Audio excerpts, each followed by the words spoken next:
the King of Cups, which represents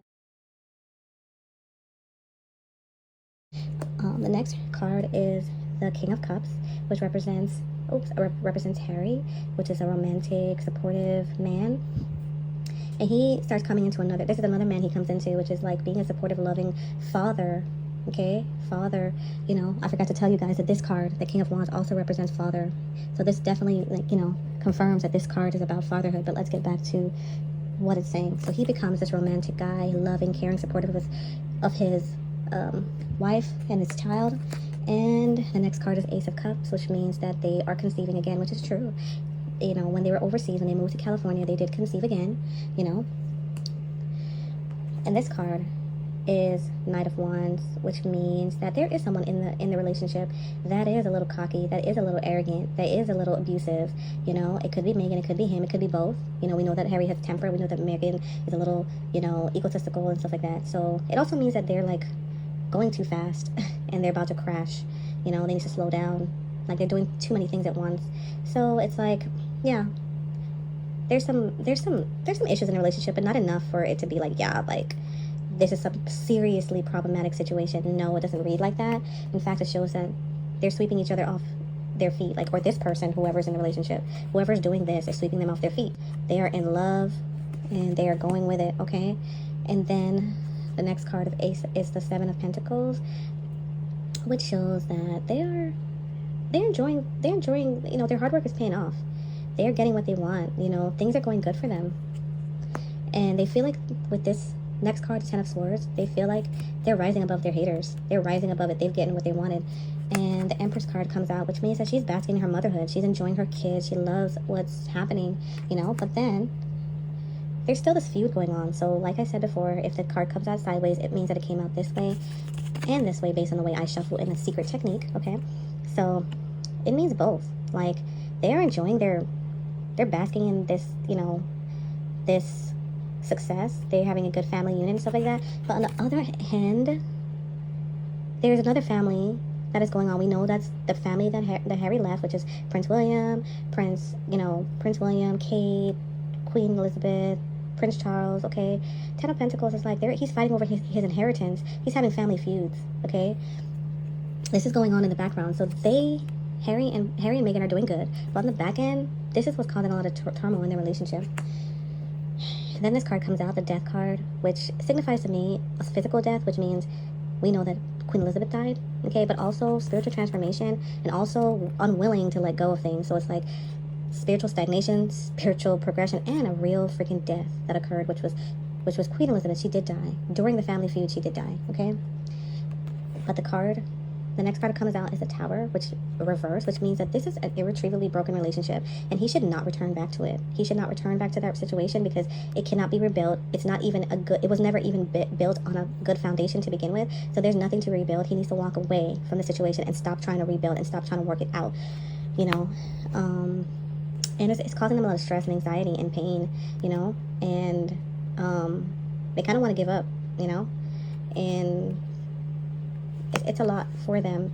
And because this third party, which is the third party, is not even a woman or man like cheating. It's literally the third party is the family that's causing so much problems in their relationship, to the point where they're bonding, like Harry and Meghan are bonding in a codependent way, because this third party is causing so much strife and grief that like the same way they bonded to become this like power soulmate couple after all of these things happened to Harry is the same way they're bonding again, but this time it's becoming more toxic. It's becoming codependent, and now they're just crutching on each other, and they need to understand that the family has like a strong hold on them, whether they recognize it or not, and they're actually enslaved by this family. It's almost like a soul tie but between a family and this couple. Like it's not good. They need to let them go. This card needs to go like this.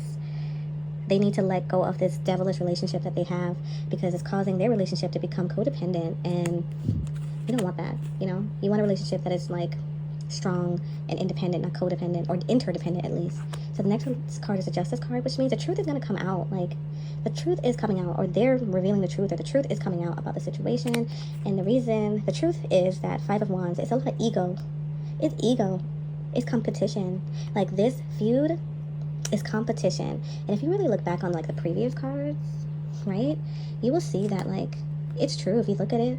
Like, Harry, it's almost like they were fine when Harry was a fool, when Harry was not not a worry, not a bother. And now he's married, now he has a child. Like, now they're on the same playing field. So now it's a competition. So this problem is a lot to do with competition. This is why. This is the backstory is competition and egos, and they're arguing and fighting over competition and ego. But at the same time, they're getting a thrill out of it.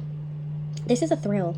This is a thrill for their relationship, because the next card that comes out is Eight of Pentacles reverse, which means that, like, they're freaking bored as shit. Like, they don't have no problems. Like, they got money. They got everything. They're just bored, and they're kind of lazy. They're like lazy, and they don't have anything better to do than to sit here and fight, because it's like that's the only passionate part of their relationship. That's the only, like, worthwhile part of their relationship. So they need to find a way to let go of this family and start building a relationship that is built on a real relationship and not on fighting someone else, because, like, that's not a relationship. They have an actually good relationship, but they need to focus on that relationship and focus on moving on, so they don't become enslaved by this, because they are enslaved and it's not healthy. And outside of this passionate war that they're having with the family, there's nothing there. They're bored and content, complacent, and they need to put more effort into the work that they do. They need to put more passion into that and stop just being, because, like, listen, this is laziness. This is what Harry was accused of in the beginning. Being lazy, okay? Getting money, like, don't want to work, getting money just for getting money. And now you're kind of doing the same thing. You're kind of doing the same thing now, where you are so content with fighting with your family, but you're not even focusing on, becoming this, like, good worker, good, all that stuff. He needs to focus on that. They need to focus on that, so they can get rid of that past trauma, right? And not repeat it.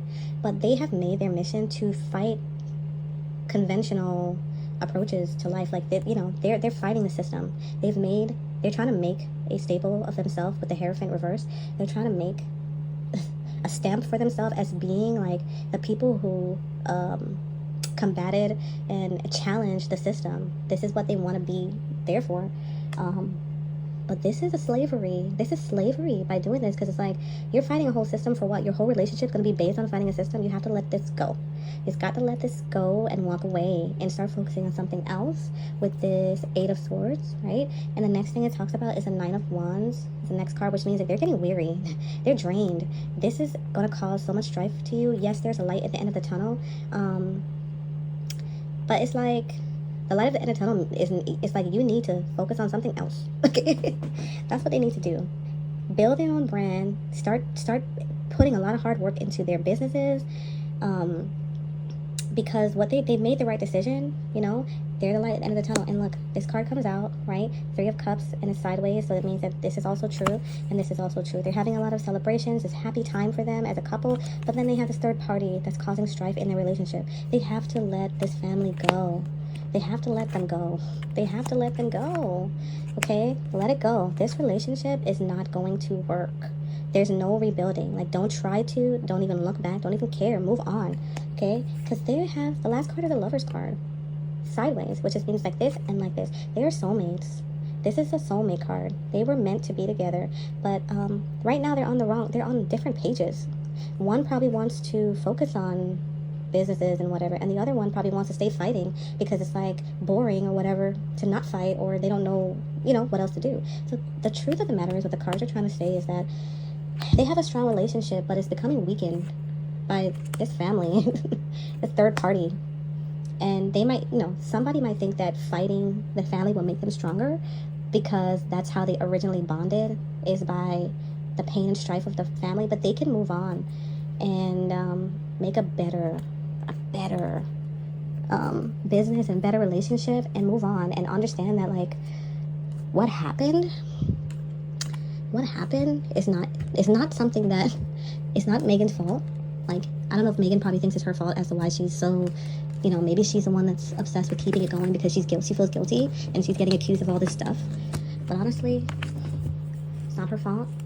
And Harry has trauma that he was absolutely right about. There's competition there, and he just needs to let it go. And they both need to let it go. And if they let it go, then they'll find way better. Their life will be way better. They are indeed